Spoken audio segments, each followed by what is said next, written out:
in fairness ang ganda ng bahay na rerentahan natin. Kahit simple lang. Oo, maganda pa.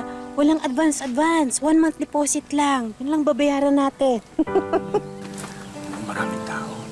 Marami tayong mabibetang mami. Ikaw talaga. Siguro po, ito na yung swerte natin talaga.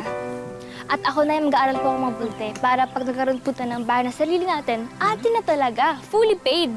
Meron pang subdivision yun. Sandali, narinig mo ba? Sandali na. Aba, parang gusto ko nang yakap dahil doon na fully paid. Si tatay. Ang sarap naman pakinggan. Talaga lang, ha? Ay! Ano yun? Ay, ano ba yun? Ay! Ay! Sandali! Bakit mo hinahampas yan? Ay! Tumigil ka! Bakit?